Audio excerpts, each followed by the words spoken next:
Hey, welcome to the Everyday Leader podcast. Today, we are interviewing our co-host Tate, and we go into his leadership journey and get a taste of the lessons he has learned from being a leader inside of his family's business. Enjoy. Welcome to the Everyday Leader podcast. Leadership is a choice. Join me, Matt, and my co-hosts Drew and Tate each episode as we break down how to lead powerfully in your family, team, and organization. Today, we're real excited to actually be interviewing Tate Hoisington. He's one of the co-hosts of our podcast, the Everyday Leader podcast. Excited to just let you get to know him a little bit better, his background, why he's excited to be a part of this. And I've only really gotten to know Tate myself this last couple months, and been a lot of fun getting to know each other. And I always love finding what I would call like-minded people. Sometimes entrepreneurs, we feel a little bit crazy and no one understands us. And so when you find someone that's a little crazy like you, it makes you feel better. Yeah. And that's meant as a compliment, Tate. So Yeah, this is awesome. I have known Tate for, I don't know, man, 20 years probably. Can we say that? Close, pushing 20 years. And Tate was always a good example, and maybe sometimes less of a good example when we were in high school. But like Drew said, we definitely share a lot of just like core beliefs and a lot of shared values. And super excited, man, to have you be a part of the podcast and to bring your experience to, this podcast and to me, right? So Tate has been a part of his family's business for quite a while now, and very successful business. Tate's also very involved in helping youth in our community, like at a level that most people probably don't know, and most people don't rival. So anyways, up to a lot of really cool things, and yeah, stoked to have you with us, Tate. Yeah. It's always interesting when somebody's like, tell your story. So we'll give it a shot. yeah, But tell us tell our listener about your background, and yeah, tell us. Oh yeah, I'm super excited to be involved with this with you two, and I think this journey is gonna be a lot of fun. So with that, Matt kind of touched on it. My family's originally from Southern Colorado. Kind of got the whole family started in a service business around hydraulics and equipment, and my aunt and uncle still run his shop up there. But through the years, my dad ended up working for a couple other companies in the area. Before I was about 2 years old, we decided Safford, Arizona, where we're at now, and start the company we have there. So I grew up essentially in Southern Arizona, doing all the Southern Arizona things. Graduated from Safford High School, where I was very involved in, like Matt, the agricultural organizations, FFA 4-H. FFA for me was probably a godsend, life-saving organization at the time for me. Everybody's teenage years are a little pivotal on, okay, is this going to go good or bad? And, I made some poor choices early on, and because of the leaders within an organization like that kind of got me lined back out and end on a really good note. Did some really great things with that. From there, I was kind of geared towards going to college right out. I did end up getting my degree in agriculture and community development from New Mexico State University. Kind of got sidelined for a couple years right out of high school, though. I ended up going to Northern Nevada, where we actually have a shop with our business there, town called Winnemucca. And again, kind of ended up being a godsend. I ended up meeting my wife. Kind of was a really good thing for me in that point of life rather than going straight to school, because it kind of gives you a little different perspective, a different appreciation for being able to go back to school.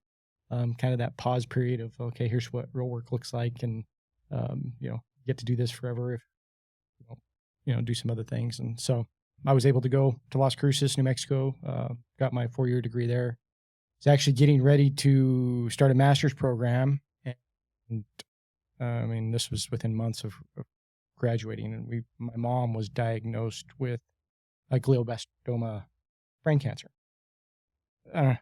For those of you who don't know, that's a very terminal, and it's usually weeks time frame for expectancy on that. And so it really kind of shook everything up. I kind of put grad school on pause, ended up moving home.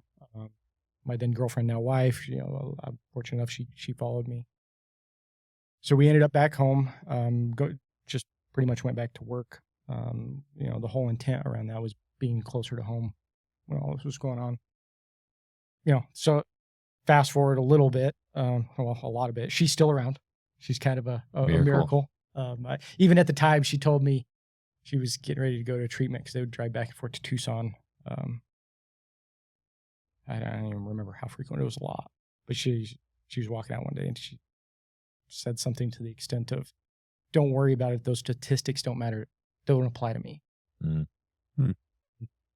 As silly as that is, that was just her mindset. And she meant it. I'm sure she was scared, but she meant it. That's kind of the background I come from. My dad's a really strong-willed person as well, and kind of makes his own rules, and so that's kind of the stock I come from, which is good and bad, except for when you try to put.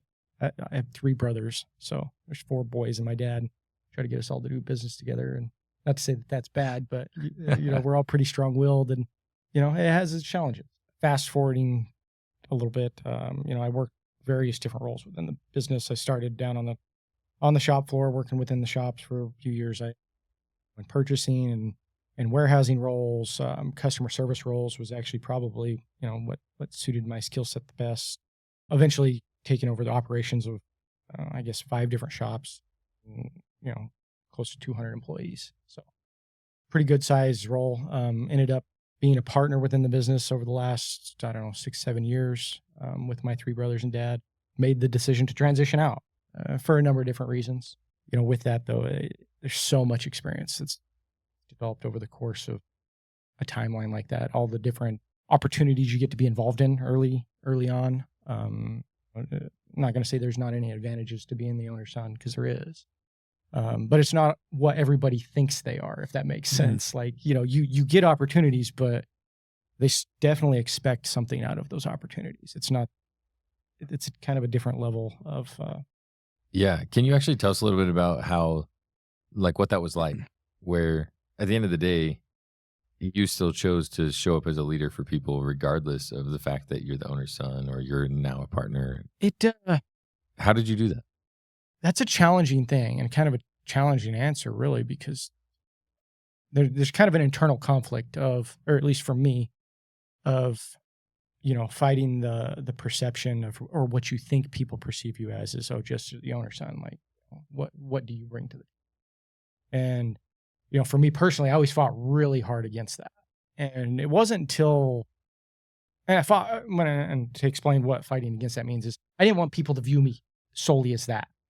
I wanted to bring value myself. Yeah. And, and call it pride or wanting, I wanted to make sure that I wasn't that. And I can't remember, it was sometime around starting college, midway through college, I finally had this realization that it was almost a disservice to have opportunities and not take advantage of them versus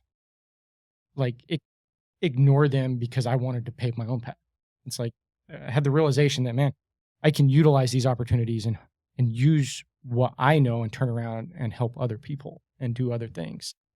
And because not everybody's going to have those opportunities. And so if nobody's taking those opportunities, you have fewer opportunities for other people. And so for me, that was just kind of a aha moment when I, kind of changed my perspective a little bit on, I don't need to feel bad per se that I've had opportunities. Lean into them, do something with them. You can feel bad if you do nothing with them. Yeah, Tate, talk a little bit about why that's important, why you feel, maybe to the person or the listener who feels like they have something to share or something to offer or a way they can be a leader for others. I think sometimes we want to shy away from this idea of being a leader. Maybe that's because of what society sometimes claims a leader is. But yeah, speak a little bit to why you think that's so important, that when you feel you have something to share, something to teach, why it's important that you actually go and do that.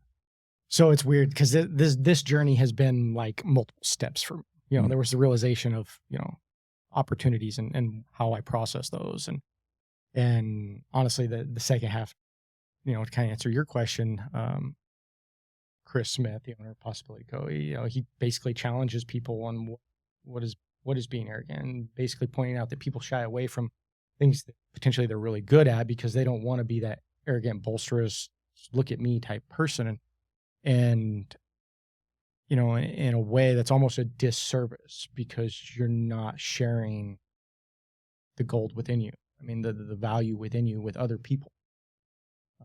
I can't remember if it was Chris or another book that I was reading in, but they used the example of Arnold Schwarzenegger. And that if he wouldn't have been okay with being the big muscled up, ripped guy on posters for everybody at 20 some years old, like how many people wouldn't have been encouraged and influenced by him to do other things? And, it's a weird way. It's backwards of what we're taught in a way of humility and arrogance and everything else.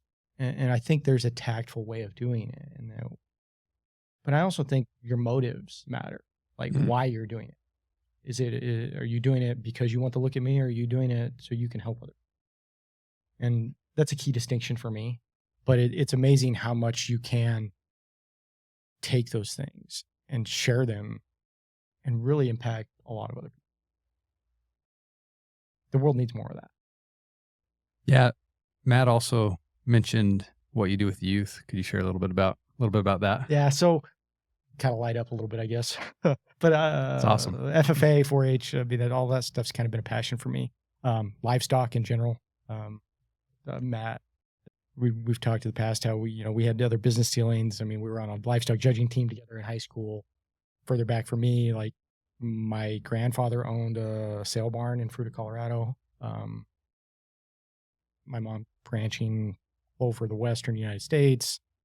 And when I was younger, we didn't have a whole lot of that. We had a couple of horses for a few years when I was really young, and because of starting the business and everything, it kind of went away. And I was that kid that was a little tenacious about this is what I want to do. And even then, it kind of went a different path than obviously me as a kid having what I wanted. Turned out to be good. Still never really landed back where I wanted, and that's okay. Because I'm very fortunate to be able to do and experience the things that I did.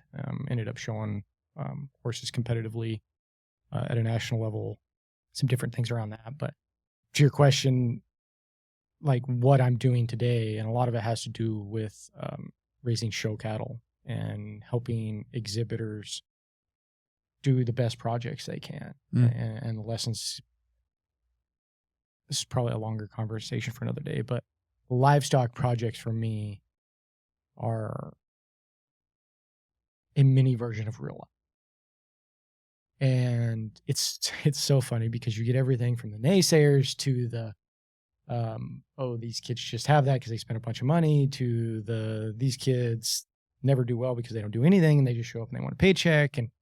And it's just like real life in the sense of, you set your goals and your budget and you can understand all of your inputs, you can control kind of what that looks like. The way I always say it is you could have the goal of winning and go broke, or you could be the guy that's in the middle of the road saying, hey, I want to do well, I want to show well, and I want to make money. And you can go do that. You can be the guy that tries to cheap out and doesn't make the sale. So now you have all those expenses and you don't get anything back. And so it teaches beyond that just the very obvious things of basic record keeping, the work ethic. There's so many different things that go into it. And it's just a project that I'm really passionate about and sharing that with kids.